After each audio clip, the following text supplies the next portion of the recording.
Welcome this evening to Xavier University. My name is David Bengal. I'm the Dean of the College of Arts and Sciences here.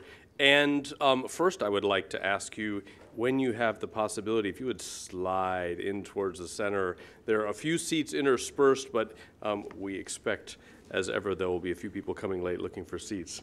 So thank you for that. So I'm very excited to see you here. I'm very excited especially that Dr. Naomi Oreskes is here to speak with us, and you'll get a full introduction in a moment. Let me just frame this evening in a way that's inspired by a recent article in the Chronicle of Higher Education by Daniel Dresner. Dresner argued that two different categories of university professors have engaged the public, and one is becoming more dominant these days. The familiar one, public intellectual, and maybe a less familiar name, but a more familiar, increasingly familiar figure, that of a thought leader. And he makes the argument that we need both in society. A thought leader, if you think of someone like Clayton Christensen, he's got a big idea, right, disruptive innovation, and promotes that idea and inevitably promotes himself and benefits and becomes associated very powerfully with an idea. We need those kind of people, but not at the expense of public intellectuals. And at a time, as our speaker has argued, when a certain kind of intellectual expertise is under threat, it is all the more important that at a place like Xavier University, at all universities, that those of you, our students, our graduates, and our faculty who have been prepared to think deeply and build expertise are able and willing to speak publicly out of that expertise. Tonight, you will hear, I am confident, from someone who might be categorized as a thought leader, but when you see more widely into the range of things that she's done and the kind of ways she's argued, I think we will recognize also as a public intellectual. So I'm very excited for this talk, as I hope and trust that you are. At this point, I'd like to ask Professor Nancy Berteau, Professor of Economics and Sustainability, Faculty Co-Chair of our Xavier Sustainability Committee, to come and introduce Dr. Oreskes.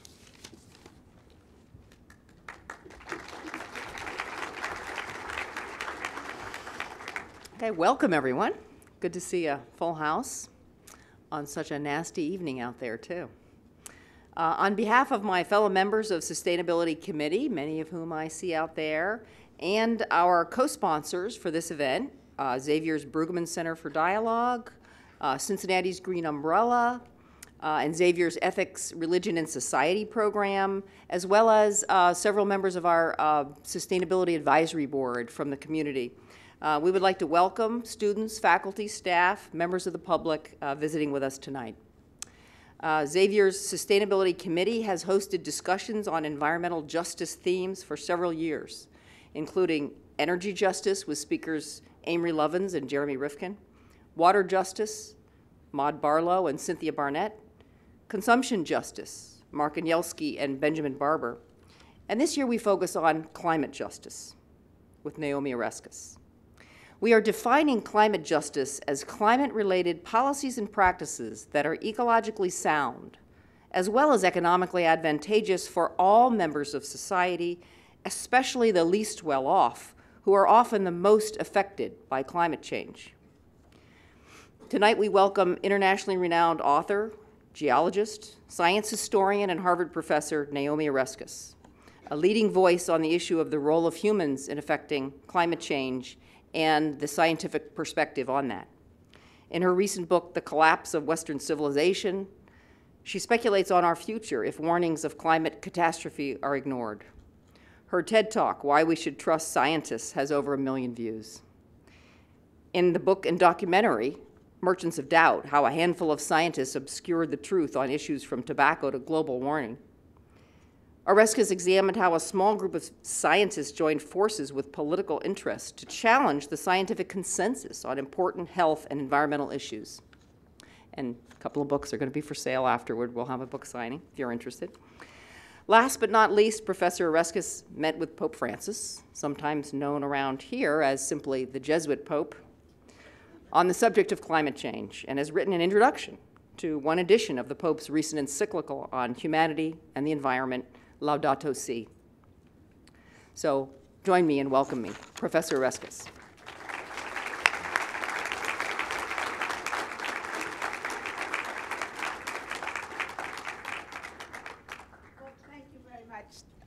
Thank you so much for that warm welcome. It's really a pleasure to be here today to talk about the work I've done in climate change, and especially to talk about now what. So as all of you know, any of us who have been interested in the problem of climate change, this is a difficult moment. And I just want to say, I'm going to talk from down here. I know it might make it a little harder for you to see me, but if I stand up there, I can't see my own slides. So I'll stand here, but hopefully it will work reasonably well. So, as I said, this is a difficult moment for us, those of us who have been concerned about the issue of climate change. And I think it's really important for us not to beat around the bush, but to be clear that things are not looking very good right now. They're not looking good on the scientific front. The scientific news is very bad, very worrisome. And the politics we're facing right now are bad too. So what do we do in the face of a discouraging moment? So I want to talk tonight a little bit, first of all, about the science, just to get you a little bit up to date about why people in the scientific community are so worried and really do feel like we're reaching a kind of crisis moment. And then I'll talk a little bit also about the politics. I'll step back a bit and tell you a little bit of my work from Merchants of Doubt, a little bit of the work we did about climate change denial. But I don't want to stay there. I've been working on the problem of climate change denial for a long time. And frankly, I'm tired of it. I'm tired of answering the question how we don't know it's not volcanoes. So in my own work, I've shifted in the last couple of years to thinking about solutions and to try to find the place where I think there is grounds for optimism in a situation that is admittedly a quite worrisome one. My talk tonight doesn't specifically talk about the work I did with the Pontifical Academy of Sciences, but if people are interested in that, I'm very happy to answer questions during the Q&A. So let's talk a bit first about science. I'm a scientist by training. I got into this issue initially through my work as a historian of science, trying to understand what the scientific community had to say about this question of whether or not the climate was changing due to human activities. So what we know now is that the scientific evidence for the warming of the globe is absolutely unequivocal. In fact, many of you may know 2015 was the hottest year on record when global climate records were shattered across the globe. But 2016 was even worse. We've now seen 2 record-breaking heat years. And more important than any one particular year, because the climate does vary, so one year doesn't really tell us that much, but the 10 hottest years on record have all occurred since 1998. And 1998, well, that's not any magic year, it's just a nice year as a benchmark. But often we have years where maybe the summer is very hot, but the winter's not so hot, so cold, or the winter is warm, and people think, oh, well, how can there be climate change if the winter's warm, or the opposite if the winter's cold, or we have a snowball in Washington. The details of climate change, the fluctuations, can be confusing. And so one of the things that was not confusing about 2016 is that it was the hottest year on record from start to finish. The winter was exceptionally warm. The spring was warm, the fall was warm, the summer was warm, the fall was warm, and moved into another warm winter. So throughout the entire year, from the start to finish, warmer than 2015, warmer than 2014, warmer than 2010, the warmest year on record from start to finish. Now, for scientists, none of this came as a surprise. The news media reported this as these shocking breaking of records. But for those of us in the scientific community, of course, this is exactly what we expected. Why? Because, as these 2 graphs show, carbon dioxide has continued to rise. The whole point about climate change, the fundamental physics that has been known for more than 150 years, is that carbon dioxide is a greenhouse gas. That means it traps heat in the Earth's atmosphere. You can think of it as like adding another blanket on top of your bed. If you add carbon dioxide into the atmosphere, it traps heat, and the Earth has to warm. There's just no other way around it, unless the laws of physics are violated. We know that carbon dioxide has been increasing steadily. This is a graph showing what's known today as the Keeling Curve. after Dave Keeling, who was a colleague of mine for many years at the University of California. In 1958, Dave Keeling started measuring carbon dioxide every year of his life until he died just a few years ago. And what he showed was a steady, inexorable increase in carbon dioxide. And through other work by isotope geochemists and other people, we have shown beyond any reasonable doubt that this CO2 comes from the burning of fossil fuels. Doesn't come from volcanoes, doesn't come from trees. Now, why does that matter? Well, if we compare that to a longer history of carbon dioxide in the atmosphere shown here, so this is thousands of years before the present, so here's a graph going back 500,000 years, we see from these data come from ice cores that yes, there's natural variability in the amount of carbon dioxide. It goes up, it goes down, until about 150 years ago. And then it goes up and up and up, and here's the last 50 years. And actually, this graph is slightly out of date. We're over here now. So this is unprecedented in the entire 500,000 years of our history, right? This is not natural variability. This is something different that's happening now since the Industrial Revolution because of what changed in the Industrial Revolution, which was burning fossil fuels. Now, climate change is not evenly distributed, as I already just said. One of the reasons it's confusing is because we might have an exceptionally cold winter, even in an otherwise hot year. But in fact, one of the things we see is that actually winter is warming faster than the summer. Here in the United States, the total warming since 1970 has been 2.8 degrees Fahrenheit, or 1.5 degrees centigrade in winter. Now, this is an interesting number because many of you know that in the Paris Accords last year, the world committed to trying to maintain global temperature change at no more than 2 degrees, but many people advocated that the actual number should be 1.5 because we have strong evidence that even as at 1.5 degrees, we could expect quite serious impacts. Well, here in the United States, we've already seen 1.5 degrees in our winter warming. Now, why does winter warming matter? Well, it matters for a lot of reasons, but it particularly matters because of its impact on snow and the seasonal snowpack in the western United States. Anybody here from California? Quite a few. Okay, good. So if you are, you know that a huge amount of the California water supply comes from the snowpack in the Sierra Mountains. The Sierras are a kind of natural reservoir where water is stored in winter in the form of snow and ice, and when it melts in the spring, it supplies water to many of the reservoirs that supply the people of California. But look what's happened to the snowpack since 1981. There's ups and downs, of course. We have some winter, more snowy and some less snowy years, but overall, a very strong decrease, more than 20% decrease in total snowpack in the western United States. So that's one area that we've seen measurable, observable changes. So this is not speculation. These are not models. These are actual measurements of things happening in the world today. We also know that sea level is rising rapidly. Again, this isn't a prediction or a model. These are observations. And in fact, what we now know is that the predictions that scientists did make about sea level rise as recently as 10 years or so ago have proven to be too low.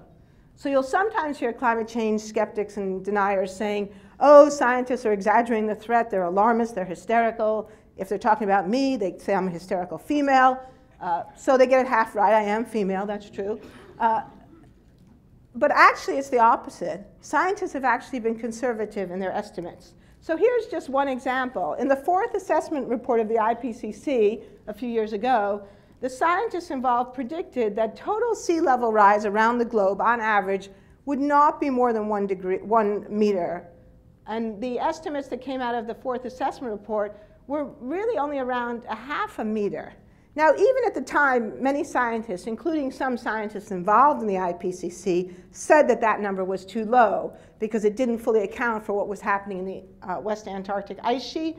But within a few years, some of the same scientists who had been involved in this estimate recalculated it, adding the information from West Antarctica, and said a more realistic figure was actually this range, something between 1 and 1.6 meters. And that's a whole lot more. But just this year, NOAA, the National Oceanic and Atmospheric Administration, has told us that actually they now think that the correct estimate is somewhere between 1 and 2.5 meters. Now, why does this matter? What does 2.5 meters of sea level rise really mean? Well, Oh, sorry, one other thing I just want to say. Again, sometimes people will say, oh, but there's natural variability. The climate changes, and that leads to sea level rise, and we have the ice ages, and blah, blah, blah. This is not natural variability. Here's a chart that shows you sea level rise by century going back to when Jesus was a baby. And you can see that in any given century, sometimes sea level rises, sometimes sea level falls. And you can see there's a fair amount of up and down throughout the history of the last 2,000 years until we get to the 20th century. Boom. So we see a sea level rise in the 20th century that is unprecedented in the last 2,000 years. So why does this matter? What does this mean? Well, Zillow is a real estate website, so it's not Greenpeace, it's not the Environmental Protection Agency, it's the people who buy and sell houses around the United States. They did an estimate, a calculation, a study of how many homes in the United States would be inundated if we saw 2 meters of sea level rise. And the answer is 1.9 million American homes. So that's nearly 2 million American families whose homes will be literally, not figuratively, underwater. And Zillow, being real estate issues people, if you go to their website, they make a big thing about the pun. These houses will not just be underwater financially, they'll be literally underwater. So why does that matter? Look at Florida. Florida is on the front line of climate change in the United States, the front line of sea level rise. 2 meters of sea level rise will put all of southern Florida underwater. The Keys, if you want to visit them, go now, because these will not exist by the end of this century. Your grandchildren will not ever visit Key West unless it's in a boat. Now, what does that mean in dollar values? What if you don't live in Florida? What if you don't like Floridians? What if you went to Miami once and you hated it and you think it'd be good to see it underwater? Well, Zillow estimates that the value of these homes is $880 billion. So just think for a minute what it would mean to the US economy, what it would mean to the US taxpayers if we somehow are expected to now help relocate our fellow citizens who have lost their homes for no fault of their own, well, except insofar as we're all at fault. And it's not just Florida. About 300 American cities, again, this is an estimate from the Zillow real estate site, would lose at least half their homes. 300 American cities. 36 US cities would be essentially completely lost. So what kind of a country would we be living in at that time? Well, here's one example that's close to my home, San Diego, because this is the place I call home. I'm just temporarily teaching at Harvard. So here's my house in San Diego. Here's our xeriscape. We did this with all just rainfall, no pesticides, no synthetic fertilizers. So those are my beautiful zinnias that I miss a lot living in Boston. But look what happens to the rest of San Diego. More than 2,000 homes are now underwater, particularly in the Mission Bay area. And again, billions of dollars in real estate value. But that calculation doesn't include the hotels, the airports, the roads, the bridges, the Navy bases, Air Force installations. This is the US naval fleet in San Diego, in San Diego Bay. This entire installation, billions of dollars in ships and piers and platforms, will all be, again, literally underwater. And here's New York City. Again, I know a lot of Americans don't really like New York, and I don't like it either. I grew up there, but I don't live there anymore. No, just kidding. My mother still lives there, so I have to still like it. But look at New York City. Huge parts of the city are completely underwater. The Metropolitan Museum of Modern Art recently had an exhibit in which artists began to envision what would Manhattan look like if actually Wall Street now and all of Lower Manhattan were underwater. And they reconceptualize it as a park, but frankly, that's not realistic unless it's an underwater park. Now, I know we're in Ohio, and sea level rise might not seem like your greatest concern if you live in the center of the United States, but there are plenty of other things to be worried about. For example, bark beetles. Due to more mild winters, that warming of the winter that I showed you on the earlier graph, hundreds of thousands of acres of forest in the United States are dying. Why? Because of bark beetle infestations. In South Dakota, which I just had the opportunity to visit, the US Forest Service concludes that bark beetles have invaded over 400,000 acres since the epidemic started in 1996. This is about a quarter of all the forested areas of the Black Hills. In Utah, literally hundreds of square miles have seen more than 95% kill of lodgepole pine trees. And these are direct losses, losses to the habitat, losses to the natural beauty. They also lead to a huge increase in fire risk because dead trees burn much more rapidly, much more easily, and much hotter than live trees. So there's a huge cost to taxpayers because we're seeing in the western states hugely escalating costs in fighting wildfires throughout the American West, and now increasingly some parts of the Midwest as well. Now around the country, people are beginning to recognize this problem. So for example, in Utah, Summit County Councilman John Hanrahan was quoted in the Utah Park Record as saying, "We're in deep water." So you might not be on the coast and still find yourself underwater. But here's the problem about this. People are not recognizing the link to anthropogenic climate change. But this is directly related to climate change because the warmer winters mean that the bark beetle larvae that used to get killed off in winter no longer survive. Now they survive through the winter. And so the infestation gets bigger and bigger and bigger. It doesn't get cut back in the winter. And yet, if you go to the website of the US Forest Service, here's what they have to say in South Dakota. The forests of the Black Hills are changing, or they are not. William Illingworth, while on General Custer's Black Hills expedition in 1874, photographed a more open-growing forest caused by fire and insects. Modern forest management, including careful use of fire, can recreate some of those conditions and ecological processes and restore healthier, more resilient forests for the long term. It takes a collaborative, all-hands approach to do it, and while much work remains to be done, we are making a difference. Well, with all due respect, I think that's deeply, deeply misleading, because this isn't just the natural variability of forest ecosystems.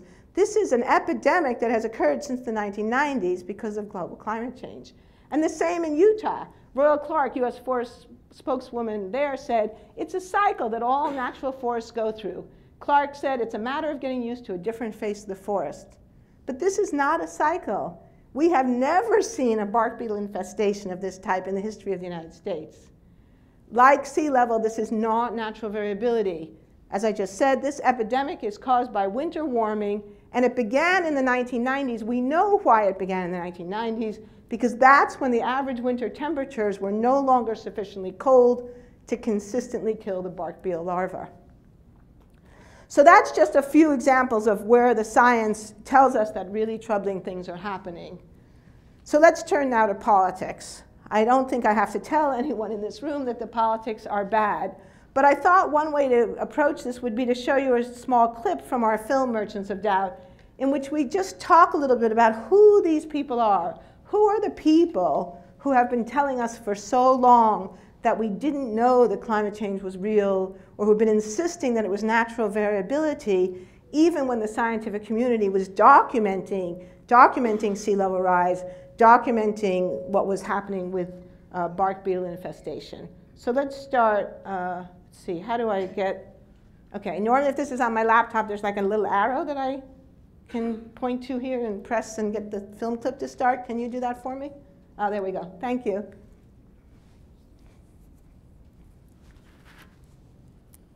The Do we have Global sound? Climate Coalition, made up of oil and electric companies, automakers, and others. We believed it was a war on oil. They had an off-oil agenda. Climate change was part of that. I think that it's unfortunate that the science is so distorted and misstated, and without the science is complicated. There are lots of different factors, so you really have to understand the whole picture. There is a natural variability that has nothing to do with man. Climate is changing naturally. It has to do with sunspots. It has to do with the wobble of the earth. And so it's not too difficult to persuade some of the public that we really don't know for sure. And so maybe let's wait a while. We need to have more proof. We need more data. The science isn't there to make that determination. There is no need for us to rush to this kind of judgment to respond. Others put out ads saying more pollution is going to be good for us.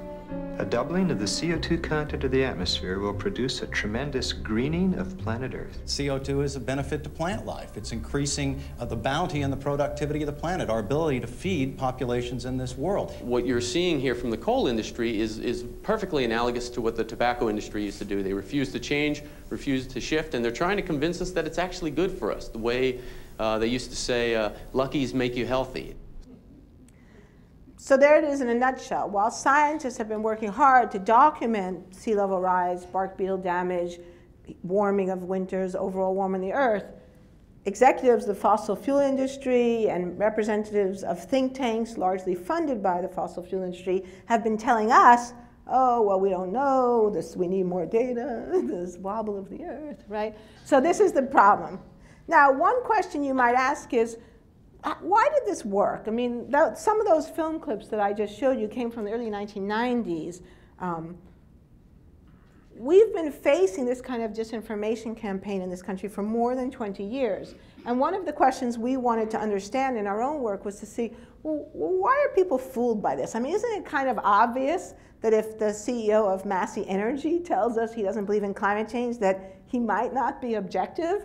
And isn't it kind of obvious that we ought to be looking to scientists for scientific information, not the CEO of ExxonMobil? So why does this strategy work? So in the next clip, we're just going to show you a little bit of evidence that explains to you partly why people get confused by this and how it's not really our fault. So could we run the clip on this one? Thank you. Make them look like the actual scientific reports that they're trying to discredit. This is a report produced by the National Oceanic and Atmospheric Administration. And here is the mirror of that, produced by the Cato Institute.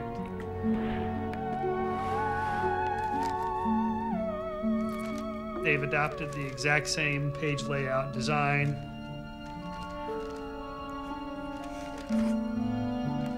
If you were a congressman, how would you tell the difference between this and this one? And that's the point of this deception. This is kind of an extended summary. It's called a synthesis report. So the actual IPCC report is about so thick. And how thick is your NIPCC report? Same. It's the same. You're as thick as they are? We strictly use the same thickness. So there you have it. The Cato Institute is not a scientific research organization. It's a think tank that promotes free market politics, but they create these reports that are designed to look identical to the scientific reports so that you can't even tell which is which. So why is this so bad? Well, I think it's fairly obvious to most of us, but in case you didn't know, these people have now taken over the federal government. And just to give you a couple of examples, Myron E. Bell, who headed the EPA transition team for the Trump administration, has been denying climate change for 25 years. I was actually on a radio show with him like 17 years ago when he was doing that move that we saw, oh, climate change is good for you, it's a net benefit. Steve Malloy, who was also on the EPA transition team, he's in our film in a different part of the film, calls himself the junk man, that's his own name, and he runs a website called junkscience.com that attacks scientific evidence related to the environment or public health, and he's been a longtime defender of the tobacco industry. Scott Pruett, as many of you know, when he was the Attorney General in Oklahoma, filed suit to stop the Clean Power Plan. Just last week he claimed, we don't know the role of CO2 in changing climate, and yet we've known that for 100 years. So I guess he doesn't know. He thinks if he doesn't know, nobody knows, I guess. And then there's Rex Tillerson, our Secretary of State, who's the CEO of ExxonMobil, who followed Lee Raymond, who you saw in the clip just a moment ago. Now, many people think Tillerson is actually one of the better people in the Trump administration because he doesn't deny the fact of climate change, and he says things that seem to be reasonable, but the fact is Tillerson's plans for the world are very clear.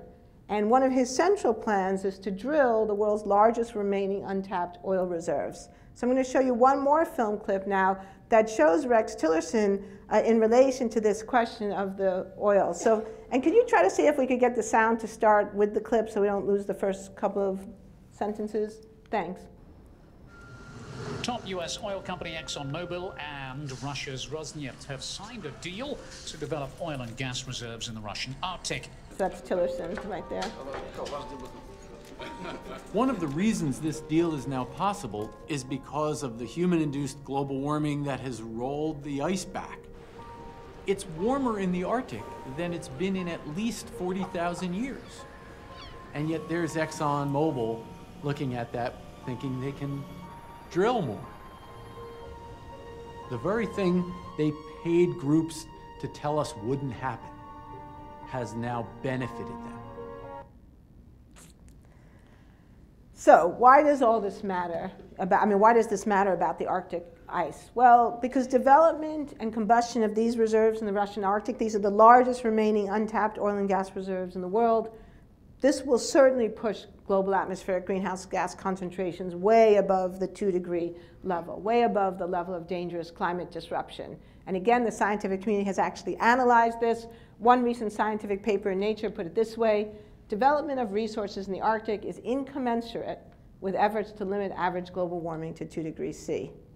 So if you say that climate change is real and that you believe this, and if you claim to accept the 2-degree limit, well, that's not consistent with also saying that you think it would be a good idea to drill in the Russian Arctic. So let's step back from this immediate moment and talk a little bit about the larger history and some of the things we learned when we were writing the book Merchants of Data and making the film.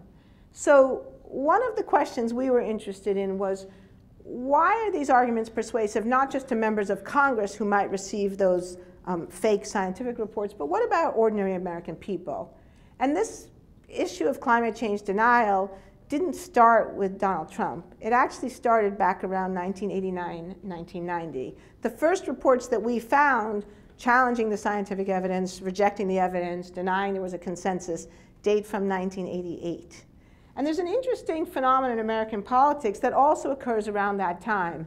So this is a chart put together by the League of Conservation Voters. It's what they call their environmental voting score. And lots of organizations do things like that. Like there are ones for, the NRA has one, and there are ones for right-to-life groups. So this tells you how people voted on environmental issues. So a high score means they're voting consistently in favor of environmental protection. A low score means consistently voting against bills that would protect the environment. So here are Democrats, here are Republicans, and here's 1989 or 1990 right here, which is right around the time that we see climate change denial beginning. Before 1990, if you look at the voting records of Democrats and Republicans in Congress, what you see is there's not a big gap. I mean, Democrats are a little bit more likely to support environmental regulation, sort of 50 to 60 on this scorecard. Republicans a little less, 30 to 40, so there is a gap, but it's not a giant gap. And if you look at sort of the low points in Democrats and the high points in Republicans, they're pretty close. But they start to diverge around 1990, and then the divergence really takes off.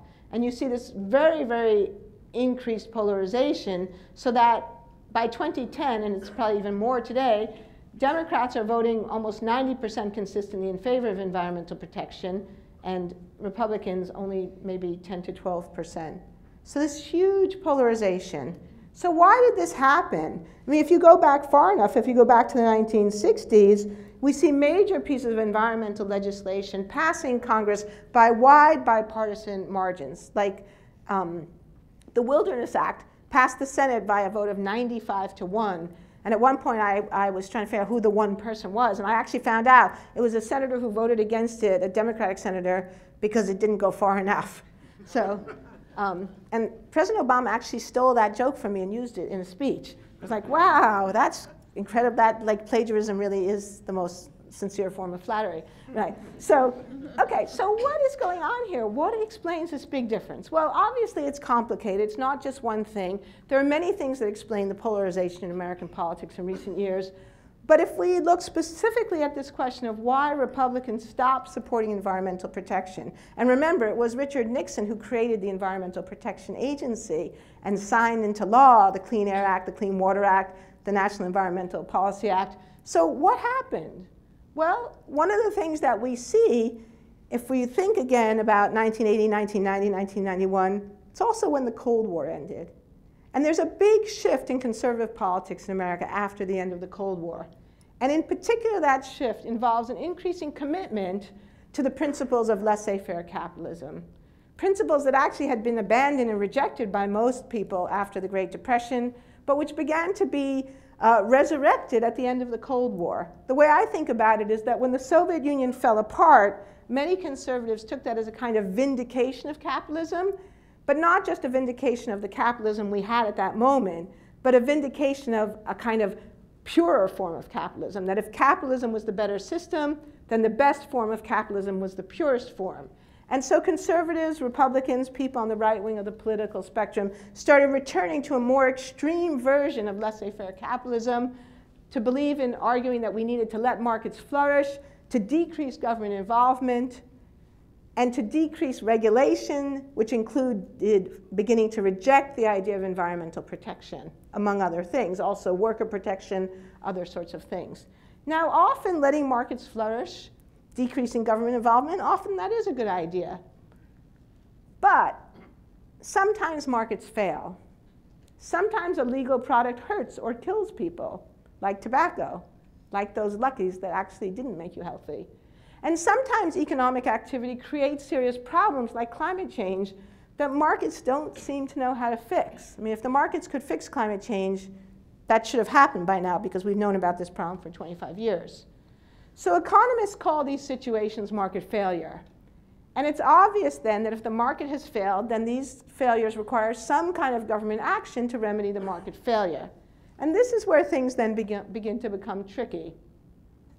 Until recently, if you asked an economist what was the greatest market failure ever, most of them would probably tell you the Great Depression, a moment when many people did think that capitalism had failed and were wondering whether we did need an alternative. But if you ask them now, many of them would tell you climate change. In the largest and most comprehensive report on the economics of climate change, the Stern Report, headed by Nicholas Stern, the former chief economist of the World Bank, now a professor at the London School of Economics, he and his colleagues wrote that anthropogenic climate change is the greatest and widest-ranging market failure ever seen. They calculated what the cost of climate change would be and concluded that it would be in the trillions of dollars. So not millions, not billions, but trillions. So this gigantic cost of not addressing the problem of climate change. And because of this, Lord Stern is now a major international advocate for carbon pricing. I'll talk more about that in a moment. But this insight is crucial to understanding why climate change denial is so prevalent among some people in the private sector, the pages of the Wall Street Journal, magazines like Forbes and Fortune, and among American conservatives who are opposed to big government. If you believe in the so-called magic of the marketplace, then you're going to be reluctant to admit it when that magic fails. And add to this one more key piece. There's also the claim that if we allow the government to intervene, I mean, you could ask the question, well, what's wrong with the government intervention? Why should we be upset if the government fixes a market failure? The answer is the worry, the concern, the anxiety that this will lead to a loss of our personal freedom. And this argument has been exploited very successfully by the Tea Party movement and others, again, on the right wing of the American political spectrum, to make people oppose climate change, to reject the science, because the argument goes, you'll lose your freedom. So I've got another clip here I want to show you that, again, just shows this argument in action. So could we have the clip again?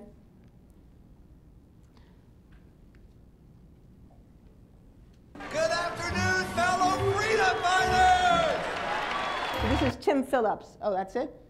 Oh, okay. Well, there you go. That's Tim Phillips. He's the head of the Americans for Prosperity, and that was a Tea Party rally. I thought the clip was longer, but okay, but that's the point. That's how he starts his rallies. Hello, fellow freedom lovers. And then he goes on to a whole tirade about how, climate change is just a liberal excuse to take away your freedom. Okay, so this is the story we told in our book, Merchants of Doubt, and again in the film.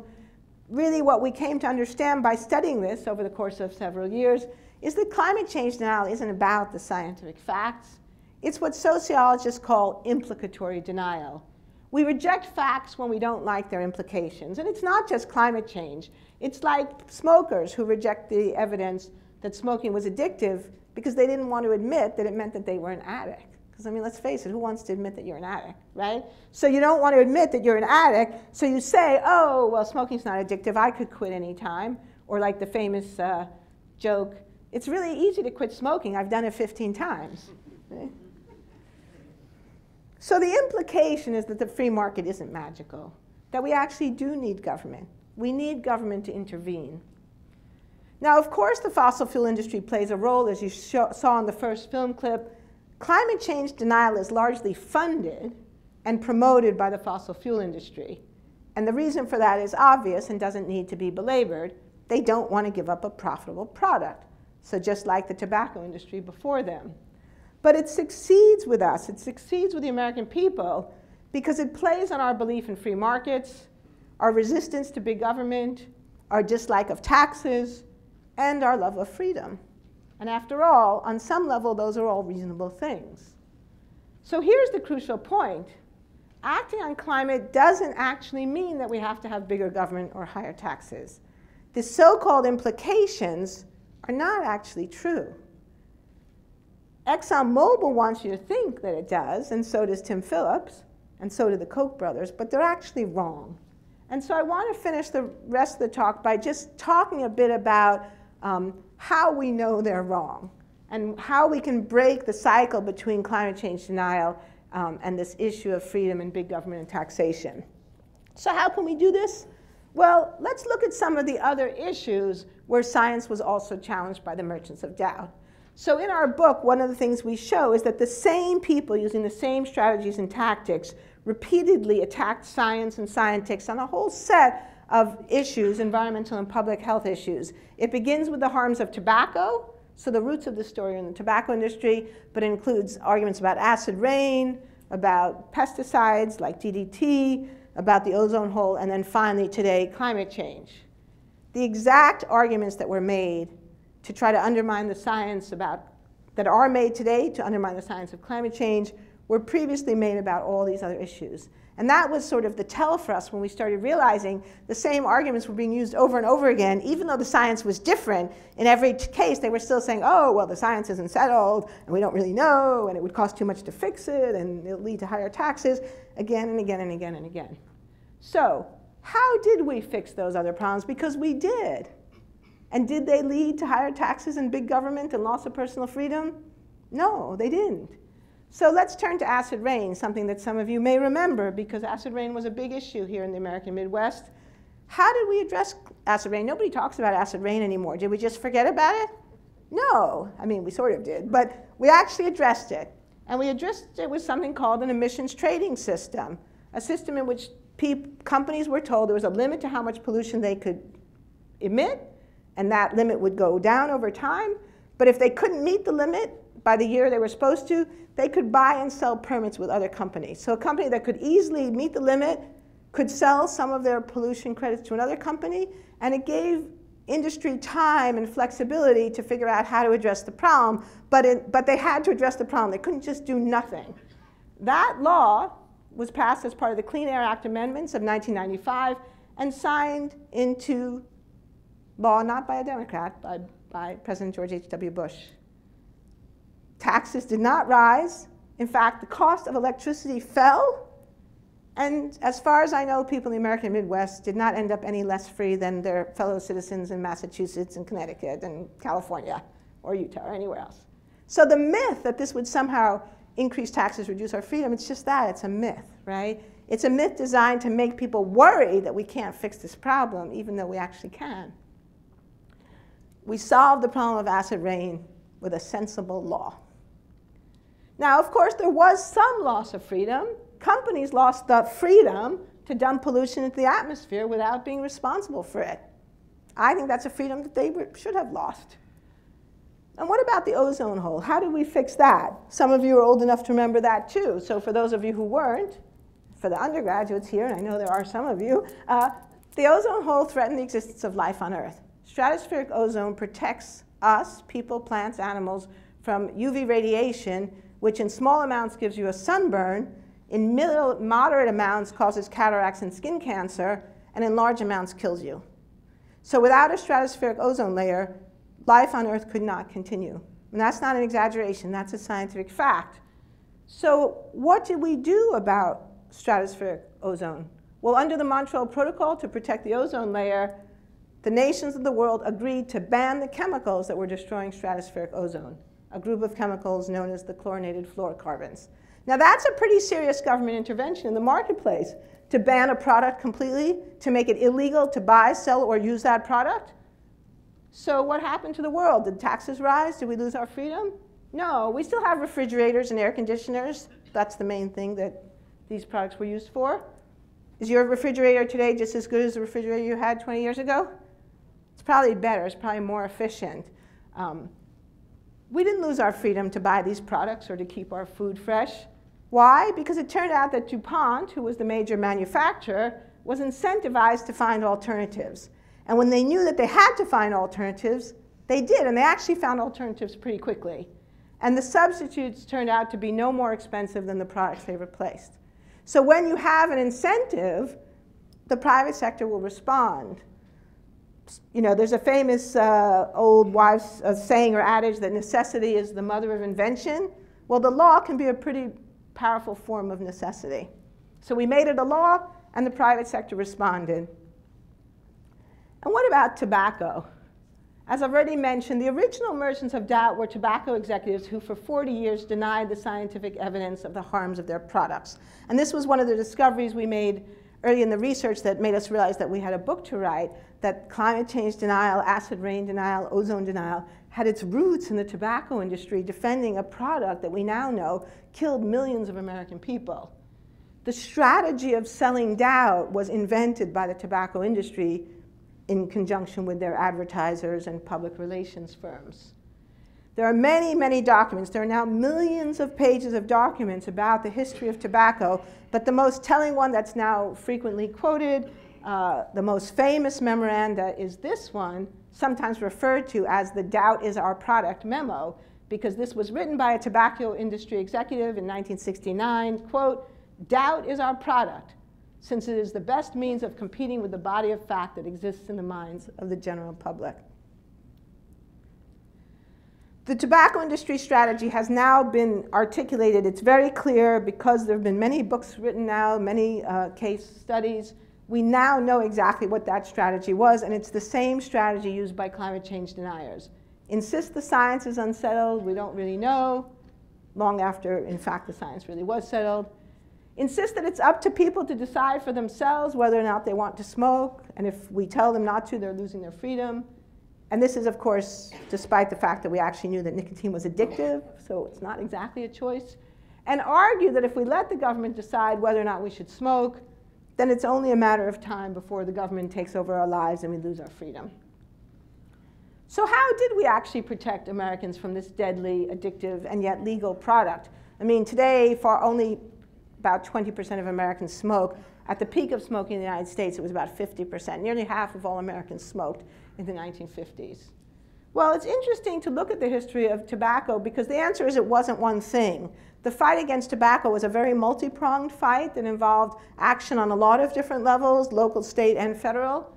But one of the most important parts was legal action.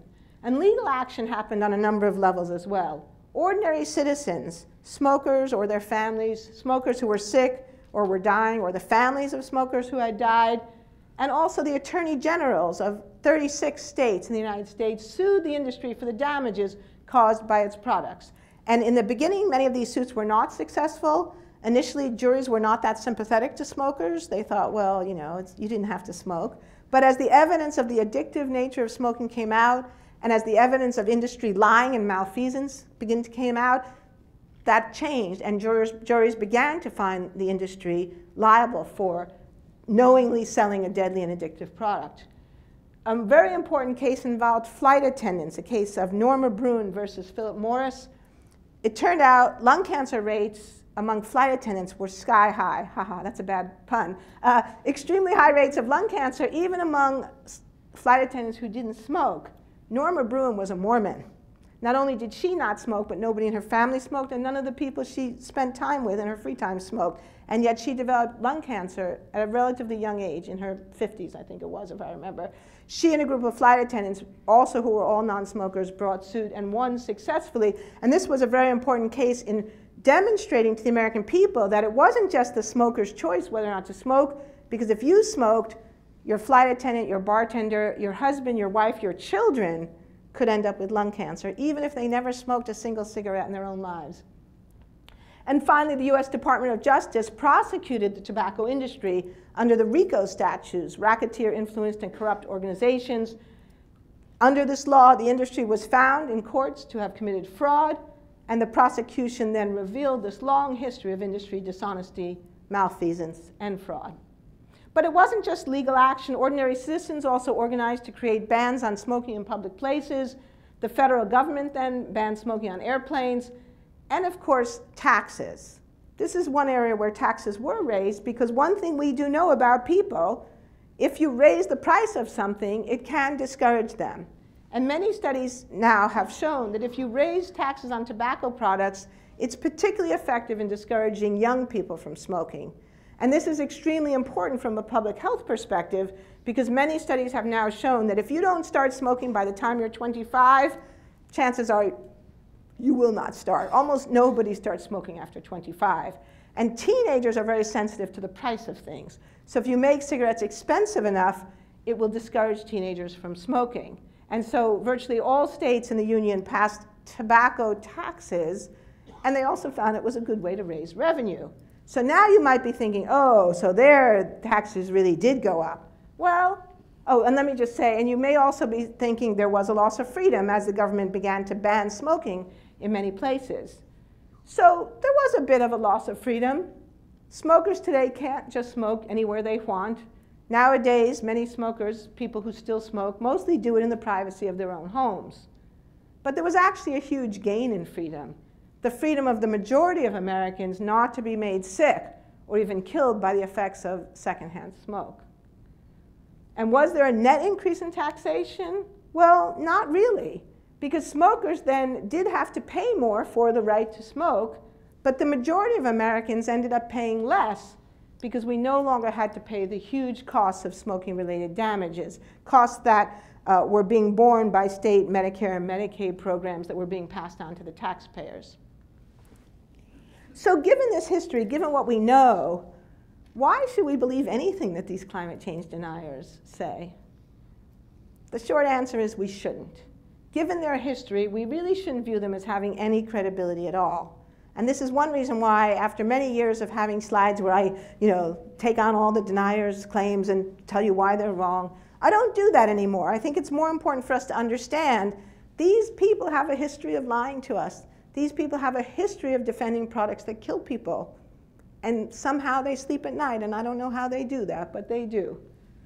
But there's another, perhaps even better argument, I think, for why we should reject climate change denial. Because the solution to climate change already exists, and it doesn't actually require bigger government, higher net taxes, or a loss of freedom. In fact, I would argue if it's done right, it will grow the economy, not the government, and it will actually increase our options and our choices. And that answer is in the clean energy revolution. So I've had the privilege of traveling a tremendous amount in the last few years and learning a lot about what is going on around the world. And it's kind of staggering because you wouldn't know this watching Fox News or CNN, and you certainly wouldn't know it listening to the oil and gas industry executives insisting that we can't live without fossil fuels, and you wouldn't even really know it if you even read the liberal New York Times or the Washington Post. But both in this country and around the globe, there is an energy revolution taking place. It's a green energy revolution.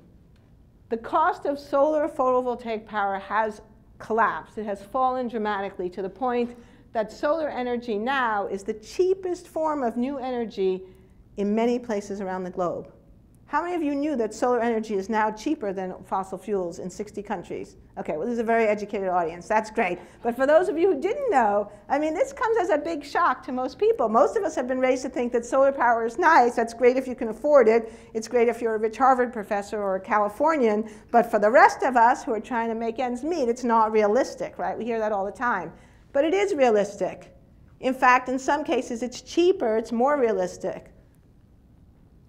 As you might expect, as the price has come down, capacity and usage has gone up. So this is data from 2014, and the latest data from 2015 and 16, it's an even steeper rising curve. So we're seeing huge increases in solar photovoltaic electricity being installed around the globe by people who are making that decision, both because it's the right thing to do and because it's cost competitive.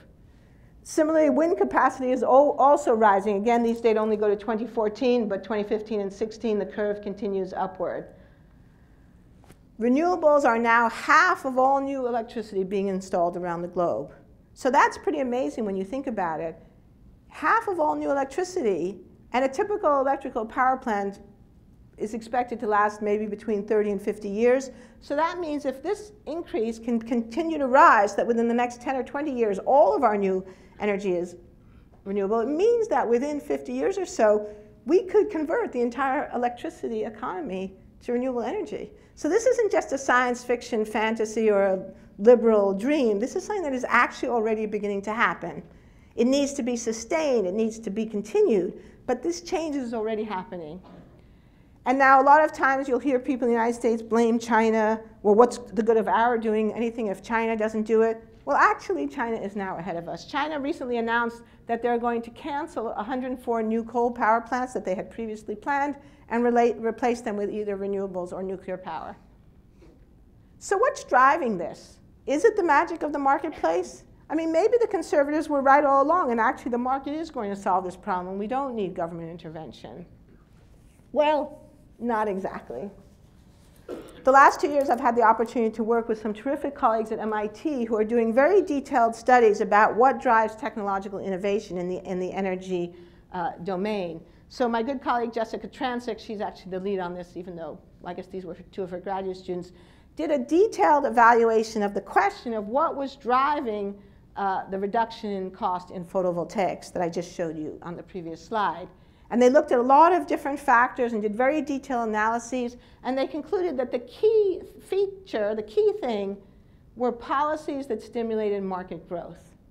That is to say, government policies that sent a signal to the marketplace that if you sold solar panels or if you installed them, you could be confident that you could sell the power that you generated. And this is very important because in virtually every country around the globe, electricity markets are highly regulated because electricity is something that has been long understood to be a so-called, quote, natural monopoly, because it doesn't make sense to build multiple electricity lines. I mean, it's expensive enough just to do one set of lines. So because of this, governments have generally given monopolies to companies, but in exchange for that, the industry is regulated because otherwise, the monopolistic practices, we could be, spending ridiculous amounts of money or being charged ridiculous amounts of money. So what we're seeing here then is that the market is responding to policy incentives, to government policy. And the most important one in the PV sector is the German feed-in tariff. So how many of you know what a feed-in tariff is? Now I got you. Okay, finally. So a feed-in tariff is really a very simple thing. It simply means that if you generate electricity and you plug into the grid, the electricity utility has to accept your electricity and pay you for it. So it's essentially saying that if you want to generate electricity, you have the right to do that, and the utility, which is a regulated monopoly, has to pay you a fair price for that electricity that you generate. The German government passed a law saying that this should happen, and it was soon thereafter that you began to see large manufacturers like Siemens, confident now that there would be a market and that solar electricity could be sold, began to invest more in the R&D to improve the efficiency of panels.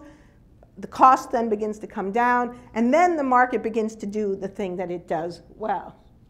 So in this particular case, the feed-in tariff was crucial. But there are many other kinds of policy incentives that could also work. In California, the key incentive that is making a difference there is a renewable portfolio standard that says that utilities have to get a certain amount of their electricity from renewables. But most economists think that the single most important thing we can do going forward is carbon pricing, to put a price on carbon, to make the price of using fossil fuels reflect the true cost. And this could be done either on the state, the federal, or even the local level, although probably more efficient if it's done on the federal or state level. In fact, around the globe, there's a carbon pricing revolution going on. Right now, 46 countries around the globe either already have some form of carbon pricing system or are seriously considering implementing it. And again, most Americans are surprised to find this out, but one of those countries is China. So China already has an incentive system to support renewable energy. But also France, Ireland, Sweden, Mexico, the European Union.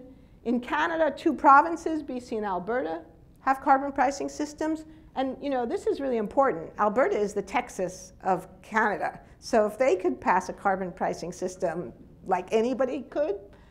In the United States, there are 9 states in the Northeast that have a system called RGGI, the Regional Electricity Something Incentive System. Now, in most cases so far, the prices are too low to send a strong signal to the market. The one exception is Sweden, where the carbon price is about $168 a ton. That's a very steep price. But most economists think even if we could get a carbon price around $30 or $35 a ton, that would be an important step in the right direction. Now, of course, we have to acknowledge carbon pricing is a kind of taxation. It will make the price of fossil fuels higher. That's the whole point. But it doesn't have to mean that our net tax burden has to grow. We can reduce taxes elsewhere, for example, by reducing payroll or corporate taxes. And that, in fact, is what they've already done in British Columbia. And they've seen carbon emissions fall quite dramatically since the implementation of the carbon pricing system. So the short conclusion to this, then, is we actually have the technology we need to fix this problem. But to get it, we need the right incentives. We do need the right government policies. Still not convinced? OK, one more argument to show you the difference that policy makes. So the last 3 years, I've had the opportunity to go to the World Economic Forum in Davos and mingle with the rich and famous. And sometimes they actually come and sit and listen, too, which is kind of amazing. And I've been working in an area that they've created for us called the Global Situation Space. So this is a collaborative project I'm involved with computer scientists from Carnegie Mellon University in Pittsburgh.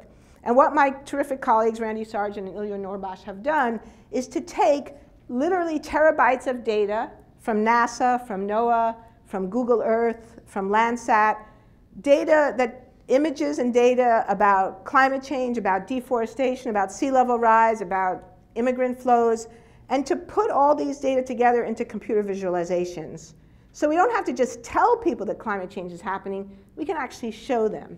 And this work has been really successful. We've had like many sold out sessions at the forum, and this last year we did it like throughout the whole meeting. We had like 30 sessions, each one focused on different elements of the issue. And so this year I focused on the question of the impact of policy on renewable energy uptake. And Ilya and Randy made a set of absolutely fantastic graphics that I was able to use. So I want to just show you one example of this. And it's an example that illustrates, that shows you visually the difference that policy makes, the power of policy. So this is a map of the United States in 1984. Sorry, 1984. In the fancy pants version, we can like run this in real time, but that takes a lot of computer space. So this is a simplified version. And in this map, solar photovoltaic electricity installations show up as bright dots. And if you look at the map, you can see there aren't any. Well, I mean, there's also snow showing up here in this Landsat image, except for one dot right here at Disney World. So I guess some visionary in the Disney company installed some PV way back when, showing that corporations can be leaders. But as you see, in general, there isn't any. Now, if you were going to predict where in the United States you'd most expect to see solar power, you might assume it would be in the sunniest places. You might think that it would be here in the Four Corners, you know, Arizona, Utah, Colorado, New Mexico, Nevada, and of course, California. This is the place in the United States where there's the most sunshine and the most physical capacity to generate solar electricity. Well, now let's fast forward to 2015. Here's what it actually looks like. And we see some interesting things. Yes, California is quite lit up, as we might have expected, and so are some parts of Arizona, particularly around the University of Arizona. But actually, a lot of the Four Corners, there's not much going on. There's almost nothing in Nevada, even though Nevada is sunnier than California. But then if we go over here to the Northeast, most of which is not particularly sunny compared to California or Arizona, New Jersey, New York, Connecticut, Massachusetts, they're incredibly lit up. There's been a huge adoption of solar electricity in the Northeast and Mid-Atlantic states. So why is this? Well, you know where I'm going with this. These are the states with strong policies that have been implemented to support renewable energy. In California, it's AB 32, the Climate Change Solution Act. In the Northeast, it's this RGGI program that I already mentioned. And also in New Jersey, I forget the name of the law in New Jersey, but there's a renewable portfolio standard in New Jersey. Now, let's look in the detail of this because the details really reveal something important. So here's a close-up of the Northeast. And look at this. What's going on here? Why is this little area all dark? Rhode Island. What are you guys doing in Rhode Island? So the people in Rhode Island are no different than in Massachusetts and Connecticut. They're just as educated. The average income isn't very different. But until last year, Rhode Island had no renewable portfolio standard and no incentive for solar power. Now, they are moving forward now, and they're actually doing a big commitment in Rhode Island to wind. They've just announced they've actually almost finished a big wind installation over here off of Block Island. So I think we'll see Rhode Island catching up on renewables pretty soon, and they have a lot of wind capacity there. So for Rhode Island, maybe wind will turn out to be the better option. It doesn't have to be solar power. I'm talking about solar today because that's what I have the pictures of, but we could do something similar for wind. And actually it was funny, at the World Economic Forum, after I did this, a man from India came up to me quite indignant, and he said, well, why don't you like wind power? And I said, oh no, I like wind power, I just don't have the graphics on it. It turned out he was the head of India's biggest wind power company, and they are doing amazing things with wind in India, so maybe next year I'll have some slides on that. So here you can literally see the power of policy, right? Now, here's a really important additional point. All of this renewable energy doesn't just light up homes, it also creates jobs. There are a lot of lies that have been told about renewable energy, and there's one big one that I really want to blow out of the water before we finish tonight. So I want to start by just telling you, according to the US Bureau of Labor Statistics, about 65,000 people in America work in coal. Now, I know some of them are in Kentucky, and obviously for those people, those jobs are important. So it's not to diminish the importance of anyone's job for them. But if we talk about the American economy as a whole, it's just not a lot of jobs. Not very many people work in coal mining anymore because it's already been incredibly and heavily mechanized. Oil and gas, about 195,000, mostly in Texas, Oklahoma, Colorado, North Dakota. So how many jobs do you think there are in clean energy if by that we mean renewables, solar, wind, and also energy efficiency? Anybody want to guess? About 2 million. 2 million, wow, you've been reading. All right, thank you. Usually that's not what people say. Usually they say like 100,000, 150,000, maybe 200,000, right? Most people have no idea. So there's some disputing this. I've been working through the statistics. At the low end, some people think it's only about 800,000. But most people think it's closer to 2 or 3 million. At the high end, maybe as many as 3.5 million. But even if the low end estimate were correct, which I'm pretty sure it's not, that's more jobs than coal, oil, and gas put together. Who knew that? When did you hear anybody say that in the last election cycle? So we could bring back coal if we wanted, and you know what? It would make essentially no difference to the economy in terms of the job statistics. But if we continue to build renewable energy, well, we're talking about a potential for millions of jobs. And these jobs are in every state of the union. In fact, there are more of them in red states than blue ones. And if you think about wind power potential, I mean, I just came back from South Dakota, where I can tell you the wind never stops blowing in South Dakota. People like to say that the problem with renewable energy is that it's intermittent. I don't think wind is intermittent in South Dakota, but I can say more about that if people are. And more important, it's one of the fastest growing sectors of the economy. According to the US Bureau of Labor Statistics, 13% growth in 2015. 13% in an economy that's hardly growing at all. And look at this, solar alone, forget renewable efficiency and wind, solar alone now exceeds all oil, gas, and coal jobs. And that crossover took place around early 2015. Who heard about that on the radio and on TV or in the newspaper? I mean, this should have been a big moment. This should have been front page news, right? This means we are moving our economy away from fossil fuels. But yet, hardly anybody tells you that. And just for comparison, we're not too far from Detroit here, The automobile industry says, and these are automobile industry statistics. I couldn't find the Labor Bureau statistics on the automobile, but they say it's 7.25 million. So that's probably a high-end estimate since it's coming from the industry. This is both direct and indirect, so automakers, auto dealers, auto suppliers. But look at this.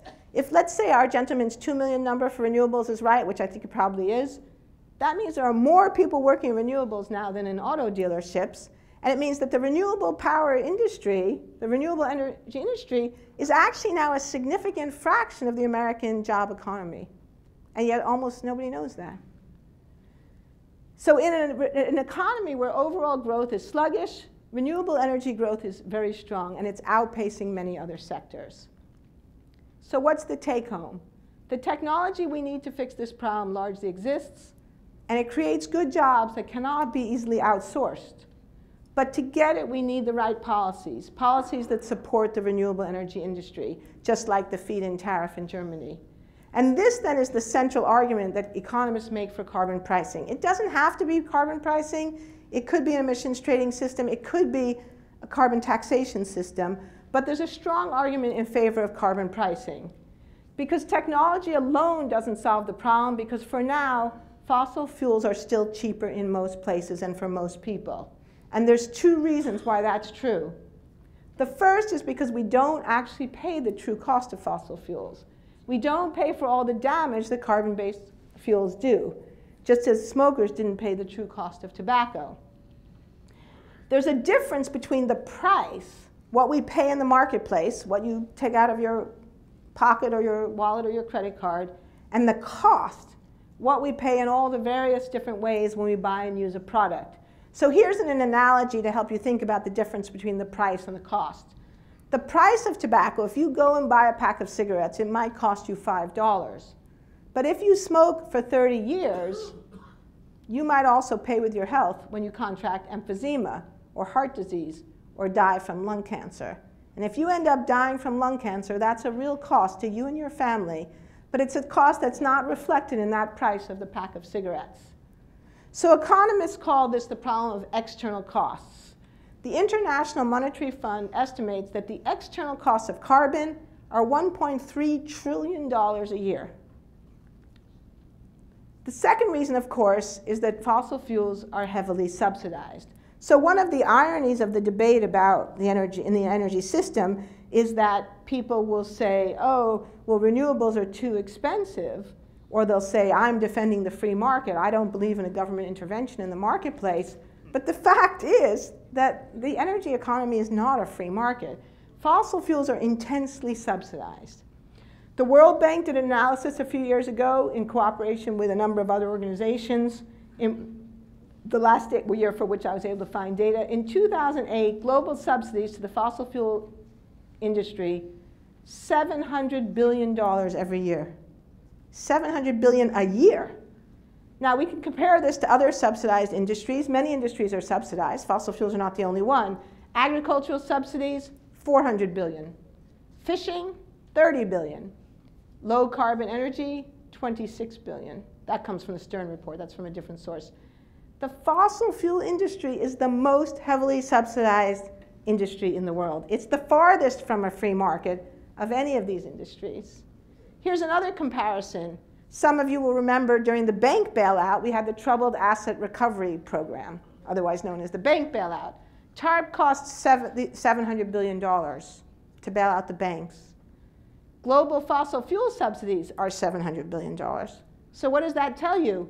Global fossil fuel subsidies are a TARP every single year. So another way of thinking about it is the fossil fuel industry is a troubled asset. So why are we bailing it out? Now, here's another thing. Most people think that the renewable energy industry is heavily subsidized. And you will hear conservatives say, and I've heard this many times, I don't think we should be subsidizing the renewable energy industry. And I used to make an argument about fledgling industries and how it's in our interest to support this industry until it can stand on its own 2 feet, blah, blah, blah. But this is why it's always good to check your facts and statistics, because then I found this chart. This is from 2006, but it's about the same today. Fossil fuel subsidies in the United States exceed renewables by more than 7 times. Here's the number for fossil fuel subsidies. 65% of all federal energy subsidies go to fossil fuels. 10 to 12% go to nuclear power, Maybe that's good, maybe that's bad, depending on what you think. Ethanol, about 8%. Again, maybe good or bad, depending upon what you think of ethanol. But here's all other renewables, less than 10%. And look at conservation, like nothing, right? So the fact is, if you don't like subsidies, how about we just get rid of all these subsidies? Get rid of them all. If you believe in a free market, wipe them out, because the renewable energy industry would compete and would succeed in a free market. In a true level playing field, fossil fuels would not outcompete renewable energy. Here's another way to think about it. Fossil fuel subsidies are about 1% of global GDP. The estimated cost of mitigating climate change has been placed at around 2 to 3% of GDP. Now, we can think of subsidies as a kind of public investment. Sometimes they're a good idea. Sometimes it makes sense to invest in something that we need. But look at this. We could solve half to a third of the whole climate change problem just by shifting our investment away from fossil fuels and to climate change mitigation. Nobody has to pay any extra money. Just take what we're already using to subsidize fossil fuels, move it to climate change mitigation. No increase in taxes. Fossil fuels are cheap in terms of the price we pay at the pump or the electricity meter, but they are not cheaper if you calculate the true cost, including all these subsidies and external costs. A carbon pricing system levels the playing field. So to sum up, to solve this problem, on the one hand, this seems like a very complicated problem, very vexed. Many of us have felt like it, people say it's a wicked problem. At least they say that in New England, where I come from. The first time I heard that, I thought, huh, what?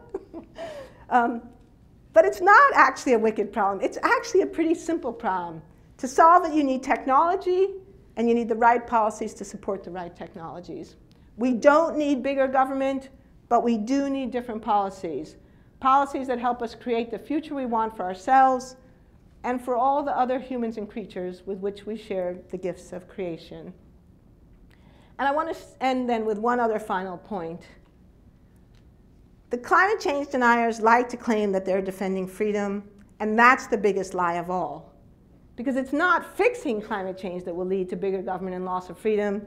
It's actually denying it. And so I want to end with one final clip from the film. So again, if you could cue it with the sound, I'd be most appreciative. Thank you.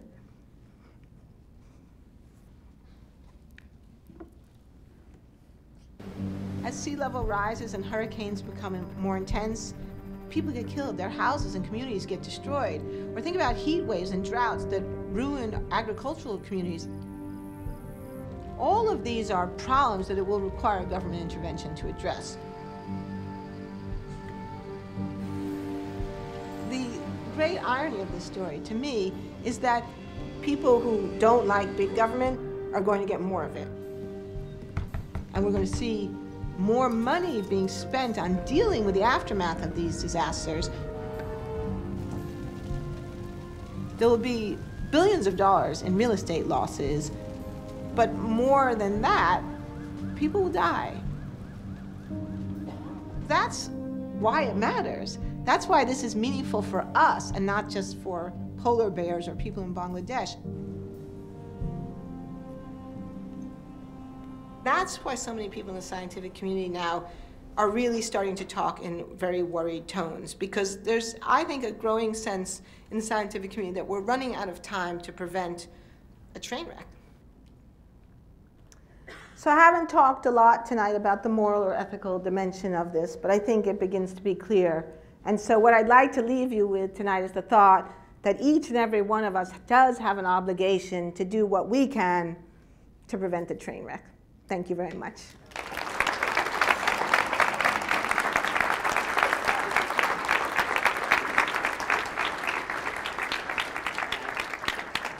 Thank you so much, Naomi. We can now start entertaining some questions if folks want to start lining up for the microphone there.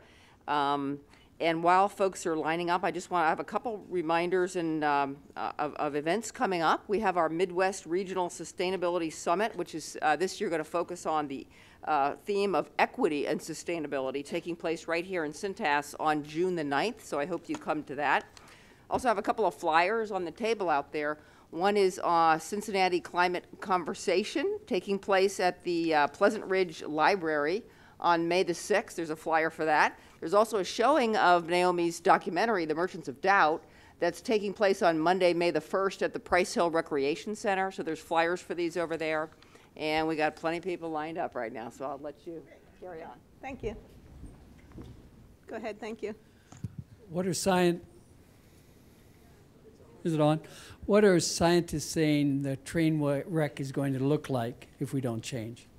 Well, there's a number of different things. Is it possible to turn those lights down a little bit? It's a little bit blinding. Thank you. That's much better. Well, a number of things. I mean, one thing about the scientific community, climate change is a big issue, and many people are working in different areas. But I think the main things that scientists are most worried about, one I've already talked about, which is the sea level rise. I mean, the potential there is very great for huge amounts of damage all around the globe, and particularly in low-lying areas, so not just in the United States and Florida, but, for example, in Bangladesh, in the Bay of Bengal. The Stern report estimated that 35 million people in the Bay of Bengal could be displaced by sea level rise before the end of the century. Many of these people are, have quite low incomes and very little capacity to adapt, or very little resilience capacity. So what happens if 35 million people are displaced? I mean, we saw this past year, what happened in Europe when only a million people were displaced, and what social dislocation that created in human suffering. So now imagine 35 million people being displaced. So I think that's one of the really big ones. Second one is agriculture. We have a lot of evidence that even modest changes in the climate can lead to very major changes in agricultural productivity. There are many places in the world where already people are living on barely enough food. So now imagine very serious crop failures in Africa and Asia, or even here in the United States. A lot of social dislocation that could occur through that. And of course, that kind of social dislocation can ramify into political dislocation, which is one of the scenarios we play out in our book, The Collapse of Western Civilization. And then I think the third thing are the direct health effects. There's a lot of research being done now on disease vectors, particularly insect vectors. So now imagine, we used to have malaria in America, and then it got eliminated. But imagine if malaria came back, or if Zika virus came to the United States. There are all kinds of health effects associated with heat, or even just the direct effects of heat.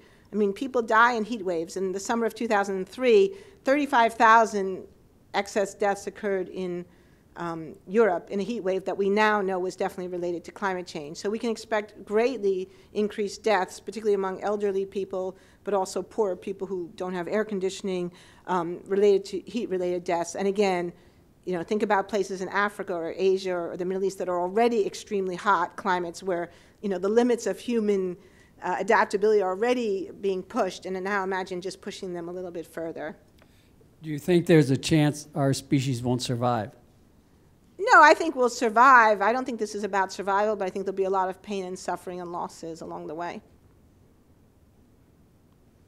Hi, Naomi. Hi. Thank you so much for coming to talk at You're welcome. Xavier. It's a pleasure to be here. It's been a pleasure to hear you talk. Are there any numbers floating around about the number of jobs that are being created with the alternative energy sector that are only construction or temporary or transitional jobs that may go away, 10, 15 years once that infrastructure is created? Yeah, that's a good question. I've only just recently started digging into these statistics, so I don't have that sort of, the breakdown of how much is construction short-term. But of course, that's true in any industry, right? I mean, we often hear one of the arguments, say, for the Dakota Access Pipeline is the jobs that will be created, but those are almost all temporary jobs. Once that pipeline's built, there'll be very, very few jobs left in, say, maintaining it. So one of the questions about any industry is how much does it create long-term sustainable jobs versus just boom and bust jobs? And one thing we do know about things like wind installations, definitely once it's built, there aren't as many jobs as in the construction. I mean, it's true for a house, it's true for a hospital. But on the other hand, there's still a fair amount of work to be done running a wind turbine installation, maintenance, maintaining it, adjusting. I mean, it takes skilled workers to run a wind turbine facility because you have to adjust the turbines for wind conditions. So I don't know for sure, and there's definitely more work I need to do, but I think there's a good argument to be made that these are unlikely to be the kind of boom and bust jobs that we've seen associated, for example, with fracking. Thank you. Hi. In your TED Talk, you briefly mentioned towards the end about how scientists need to do a better job communicating their findings. What are some of the common mistakes that they make that make it so ineffective, and what are some examples of good communication that you've experienced in the recent past? That's a great question. Thank you. Well, what are some of the mistakes scientists make? How much time do we have? You know, most scientists are not good communicators, partly because they've never been trained. Communication is like anything else. It's a skill that you can learn. But if you've never practiced, if you've never took a class, if no one ever gave you advice, chances are you probably won't do it well. So scientists often make the information they present much too complicated. They're very resistant to simplifying it because they associate it with, they think that's dumbing it down. I call it cleaning it up. So their whole attitude about the level of detail that's needed, in my opinion, kind of misunderstands the audience. That's one big mistake. A second big mistake is an overemphasis on uncertainty. In the scientific community, being clear about your errors, being clear about the uncertainties is considered very important as part of scientific protocol. And of course, I agree that in scientific communications, being honest about uncertainties is part of the job. But when you're talking to an ordinary public, if you begin with the uncertainties, you often give the impression that you don't really know the answer to the question. And I've seen this so many times when someone will say, you know, well, what is sea level rise going to be by 2100? And people say, well, it's an extremely complicated question. You know, we don't understand the dynamics of ice sheet breakout. And they'll start going this long harangue about ice sheet modeling. And I want to say, yeah, that's great. You know, it's terrific. And I'm glad you're doing all that work. But actually, you know, we kind of do know if things continue the way we're going to have between 1 and 2 meters of sea level rise by the end of the century. And that's pretty clear. And it's, yeah, I mean, there's some uncertainties about it, but I think communicating that basic information, you know, focusing on what we know, or at least kind of what I would call the stable core, because in any scientific claim, there's what I would refer to as the stable core, the things we're pretty sure are right, or we don't have any reason to think aren't right. And then there's the other stuff around it that maybe we do have reason to think might not be right. So focus on that stable core. What is the stable core of climate change? We know the Earth has warmed. That's already happened, right?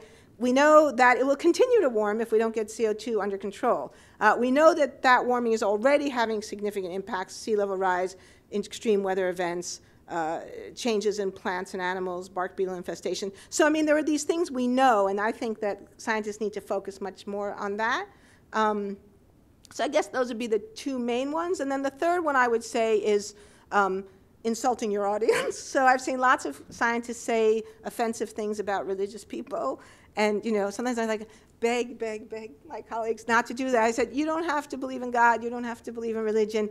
But, you know, other people do. And if you want to reach those people, don't insult people who believe in God.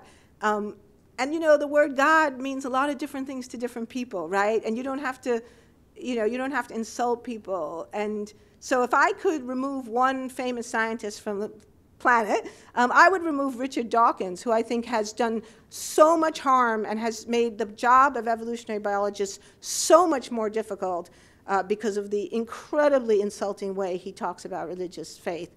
So I would say that would be the third main thing. Thank you.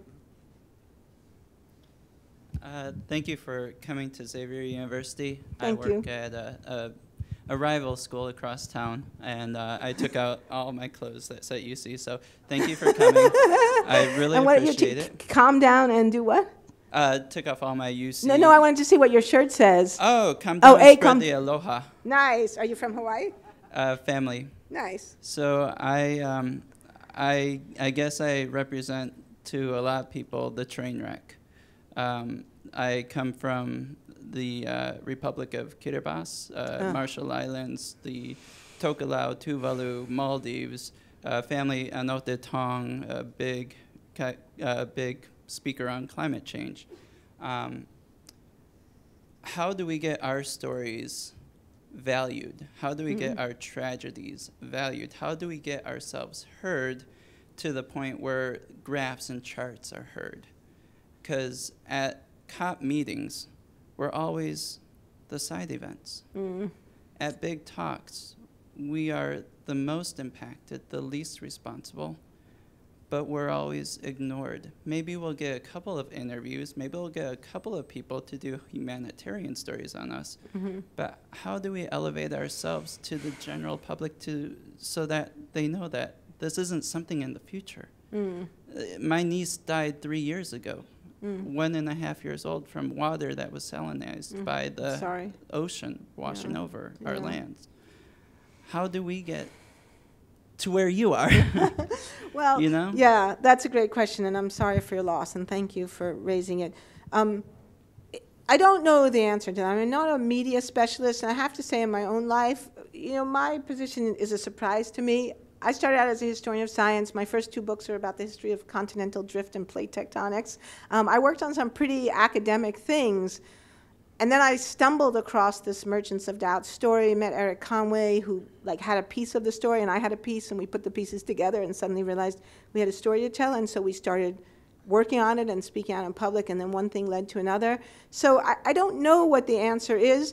I know some people who are in PR and communications, and I'd actually be really happy to put you in touch with some of those folks who might have some ideas. But one thing I do know, I tend to sometimes people ask me, well, why don't I talk more about agriculture? Why don't I talk more about, you know, health and the disease effects of climate change?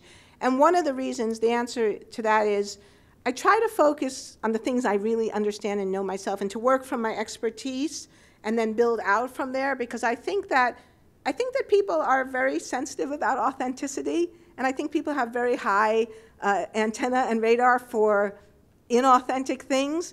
And so, you know, if I personally were to start talking about, you know, the Maldives or Kiribati, it would be hard for me to speak about that with the same degree of authenticity as some of the other things I talk about, although maybe not impossible, because I have been to Fiji, and actually one of the great experiences I had, I went to the University of the South Pacific, which you may know has students from, I think it's 11 different Pacific Island nations, including Marshall Islands and Tonga, and I did a master class with students from all these different countries, and it was one of the great experiences of my life, was to hear people like yourself talking about what was happening in their countries.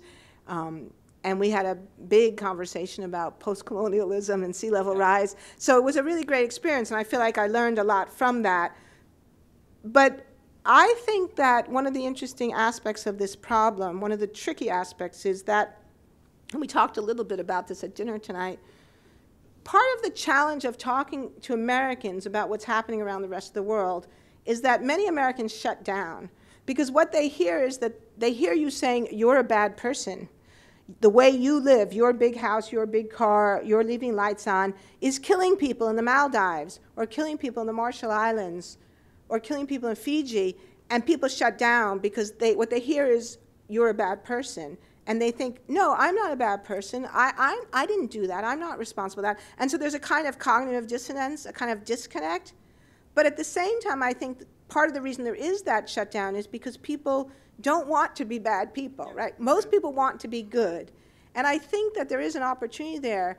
If you could go and speak to people and say, look, I'm from these places, these are my people, and here's what's happening to us. And I'm not blaming you personally, but I want you to know what's happening so that we could work together to figure out a solution. I do think there's power in that. So actually, as I'm speaking, I'm thinking about a friend of mine, Maury Cater, who runs a communications firm.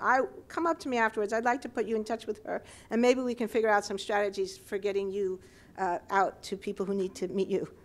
All right? So shameless plug. Okay, yeah. We are doing that. We are doing not pointing the finger, because Angola Note did that for so many years at the UN, and it didn't work for him.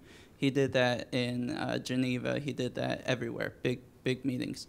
But we created Humans of Kiribati with my cousins, and it's just telling our stories, letting people know that we are here, because we don't want to be gone from the face of the earth without people knowing about us. Yeah, good. All right, well, let's talk more later. Let's let's exchange emails. Thank you. Thanks so much for that comment. As I hear many people presenting climate change, they seem too optimistic. They seem to assume that there'll be almost a parallel rate of climate change getting worse as our human-produced greenhouse gases grow. But there are feedback mechanisms that could take it out of our hands very rapidly. Just for example, with the Arctic Circle warming much faster than the rest of the world, when the permafrost melts, it's releasing amounts of methane and carbon dioxide, which then warms and causes more. Even worse, methane clathrate is already escaping from the continental shelves in significant quantities. So at some point, if we don't stop it before this gets too bad, it may be out of our hands completely. Well, you're absolutely right, and I probably should have a couple of slides that talk about that, but this is the disaster scenario that we play out in the collapse of Western civilization. And so you're absolutely right. This is a key element that many people don't know about. So let me just ask, how many people here do know about the methane in the, oh, almost everyone here does. Okay, so if you don't, then ask the person next to you who did raise their hand. But this is an incredibly serious problem. And so in our book, this is where things go to hell in a handbasket. So you're absolutely right, and maybe I should say more about it because it's part of why there needs to be a sense of urgency. This isn't something that we can just wait and see, and then if it turns out to be bad, well, then we'll build the world turbines. By the time that happens, it is too late. And scientists have already been saying that for a while, and that's why this is kind of a scary moment, because we are seeing, as you said, one of the scariest things I've seen in recent years was, it was actually at the Vatican meeting, a scientist showed a photograph of those methane hydrates that are thawing on the ocean bed, and bubbles of methane are percolating up in the ocean. But it's one of those things, as a scientist, you know, I'm trained as an earth scientist, oh my God, I practically had a heart attack when I saw this. But I think if you show it to ordinary people, I'm not quite sure they'd have the same reaction. You know, you'd have to explain what those bubbles were. So it's also one of the problems with communication is always trying to figure out what things move people. And of course, for different audiences, it's different. But you're right. Thank you for that comment. Thank you. This has to be our last question because we have to leave time for her to do the book signing. But feel free to come up with her there or elsewhere to continue sharing about the big line. It's wonderful. Hi, Naomi. Thank you Hi. for coming out and speaking You're here at welcome. Savior tonight. One question that I had for you was that in your book, Merchants of Doubt, you said that disinformation on the internet never dies. So with the youth today being so hooked on the internet and social media and everything like that, how do you think this disinformation will continue to shape the youth and the education style that they're being taught today? Yeah, it's a great question. I don't really know. I think there's a couple of things there. I do think that companies like Facebook and Google have to take more responsibility and have to start thinking about what their role is in promoting disinformation. I think that conversation is starting to happen in the IT community, but it's just early phases. The only optimistic thing I have to say about that is I know that my own daughters are much more savvy consumers of information on the internet than I think my generation was.